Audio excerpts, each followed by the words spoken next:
Manishtana. Manishtana halayla ze, mikol halelot. En quoi cette nuit est-elle différente de toutes les autres nuits? Voilà peut-être la question fondamentale qui est posée d'entrée de jeu dans le rituel de Seder de Pessah. Traditionnellement, ce sont les plus jeunes enfants qui le font, mais nous savons qu'à l'origine, c'était le parent qui posait la question aux enfants, qui les stimulait, qui les poussait dans leur retranchement pour leur demander pourquoi nous sommes réunis ce soir et qu'est-ce qu'il faut en tirer comme signification. On est très étonné d'ailleurs quand on lit le contenu des questions, on s'attendrait à une réflexion sur la liberté, sur ce que c'est que l'aliénation, comment on s'en défait. Non, les questions portent sur des choses tout à fait singulières, j'ai envie de dire prosaïques, très concrètes. Pourquoi les autres nuits, nous pouvons manger de la matzah et du pain levé, cette nuit que de la matzah. Même question sur les herbes amères. Pourquoi cette nuit il y a ce double trempage dans le légume qui a un sens bien particulier qui ne se fait pas les autres soirs? Pourquoi nous sommes tous en position accoudée? Mais toutes ces questions, ce sont des questions cérémonielles, de procédure, de rituel.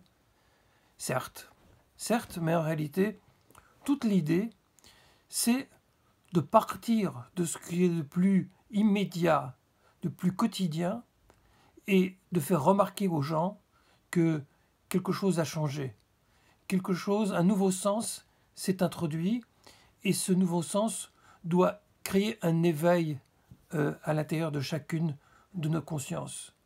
Ce n'est pas le rituel en lui-même qui intéresse ici, mais ce à quoi il renvoie sur un plan symbolique. Chaque nourriture chaque posture vont être chargées de signification. Quand je relis ces questions aujourd'hui, et la question générale, en quoi cette nuit est-elle différente de toutes les autres nuits, je réalise à quel point elle est d'une incroyable actualité. Parce que, au fond, c'est la question que tout le monde aurait dû se poser au début de la crise du coronavirus. Qu'est-ce qui vraiment est dans l'urgence? Qu'est-ce qui doit être fait? Qu'est-ce qui est nécessaire? Jusqu'où est-on prêt à briser notre petit rituel quotidien pour prendre la mesure de ce qui se passe et de trouver des réponses adéquates? C'est dans cette capacité de réaction, de regard sur la réalité, que se mesure la force spirituelle d'un peuple.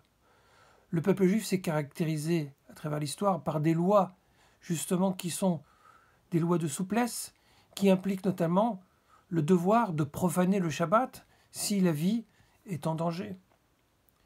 Et pourtant, à cause de la puissance du rituel, certains n'ont pas pu voir Manishtana, halayla ze, Manishtana hayom ze, en quoi ces nuits, en quoi ce jour, aujourd'hui, est-il différent de tous les autres?